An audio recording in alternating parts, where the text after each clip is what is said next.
diminta untuk dibayar begitu ya sebesar 1 miliar. Bagaimana sih detailnya Mas? Silakan. Iya, jadi selepas Pak Syarul menjadi tersangka, saya kebetulan anaknya Pak Harli yang berada di Jakarta berusaha untuk menghubungi beberapa pihak-pihak kementerian untuk menanyakan bagaimana terkait dengan tagihan-tagihan ini. Tetapi sampai sekarang pihak kementerian yang diwakili oleh Pak Sugeng dan juga ada Pak Hariwan tidak ada yang memberi tanggapan. Mereka cuma baca WA saya tapi nggak dibalas. Saya sudah sampai ke kementerian juga, bawa nota-nota juga, tapi mereka nggak ada memberikan tanggapan. Jadi saya cuma minta pada kesempatan kali ini, soalnya tadi sudah diberikan juga keterangan dari hakim bahwa ini harus dibayarkan. Kami minta, mohon sangat oleh pihak kementerian, kami ini pihak travel yang mengharapkan untuk dibayar. Soalnya kan kami sudah melakukan tugas kami. Sekarang kami meminta hak kami untuk dibayarkan. Berapa besaran? Itu 1 M lebih ya, jadi saya nanti harus cek dulu di kantor datanya berapa, karena memang saya sudah nggak aktif, tapi saya memang biasa membantu keluarga kami untuk membayar untuk menagih, soalnya saya yang berada di Jakarta. Dari pihak kementerian sampai dengan saat ini belum ada. Sampai saat ini belum ada pembayaran. Jadi saya minta mohon dengan sangat pihak Kementerian Pertanian untuk dapat membayar kami, soalnya kami travel, kami sangat membutuhkan itu untuk cash flow kami. Tadi kalau di persidangan keputusan hakim ada lampu hijau nggak kira-kira? Ada lampu hijau, soalnya pihak hakim bilang itu adalah perjalanan dinas resmi negara yang harus memang dibayarkan.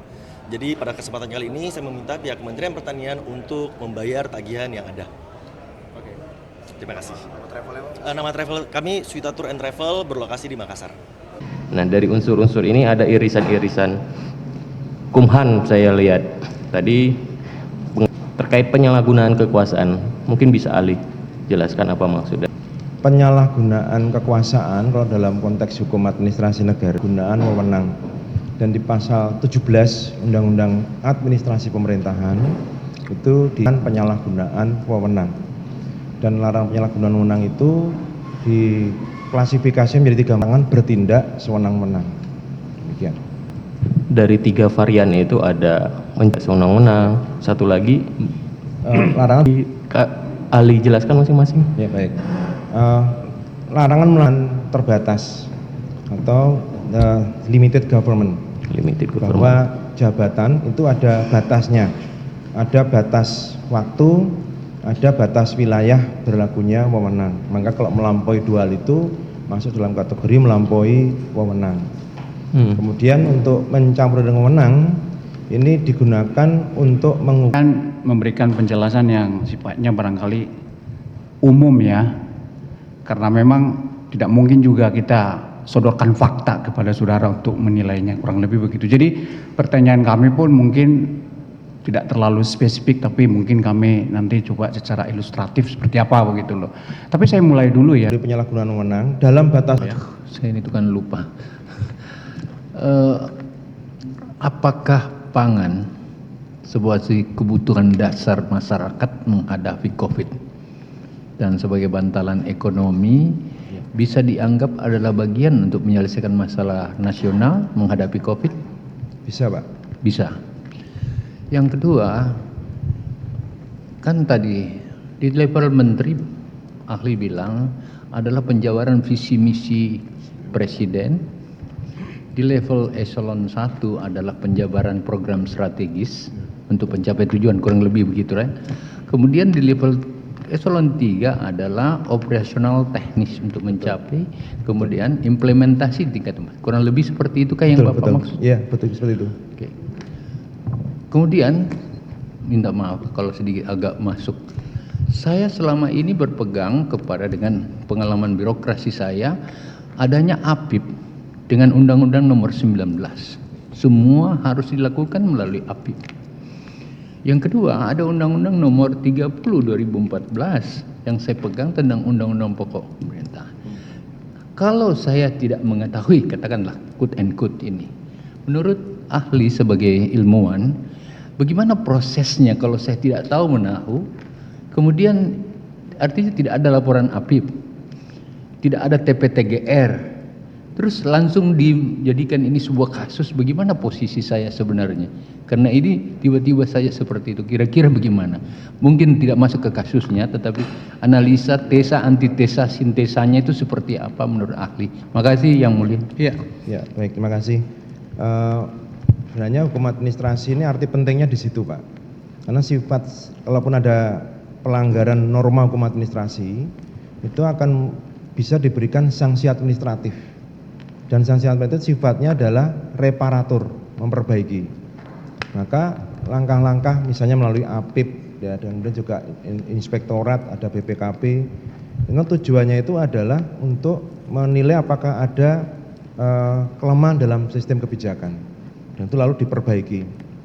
Maka hukum administrasi memang harus ditempatkan sebagai primum remedium.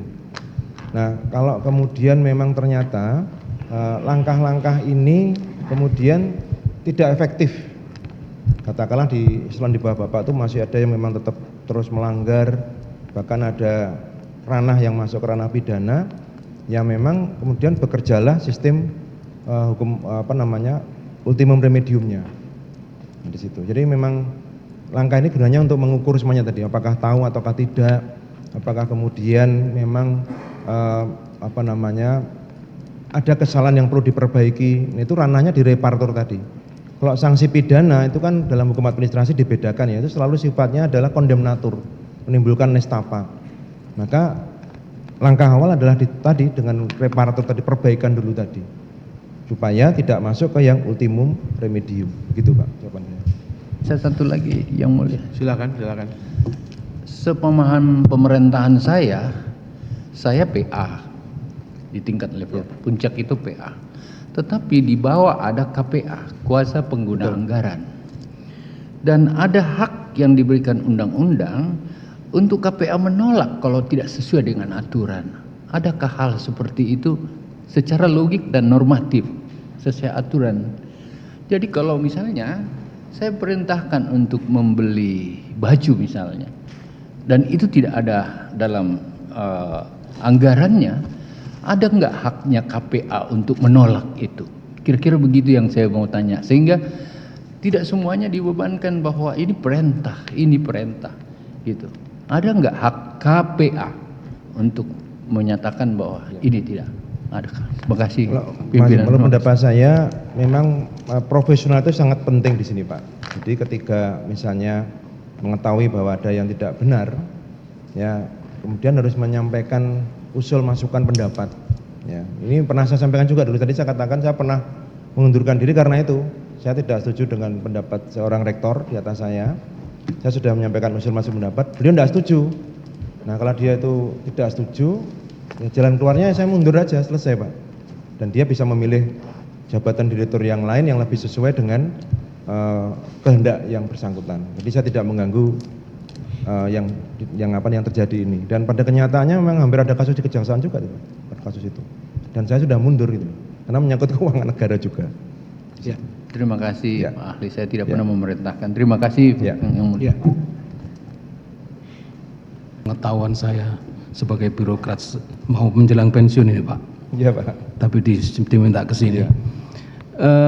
Tadi saksi mengatakan bahwa berkait dengan posisi struktur dan posisi fungsi. Saya ingin tegaskan ada struktur, ada fungsi. Betul. Di antara eselon-eselon itu. Ya. Tadi Pak Jaksa juga sudah tegaskan di akhir bahwa sekjen, dirjen, kepala badan in the perspective of struktur sama Pak. Ya. Nah, sehingga tidak ada pertanggungjawaban dirjen kepada sekjen. Yang saya ketahui. Tapi harus pada menteri. Itu saja yang ingin saya tegaskan. Terima kasih. Ya, terima kasih. Terima kasih yang mulia. Cukup ya. Iya.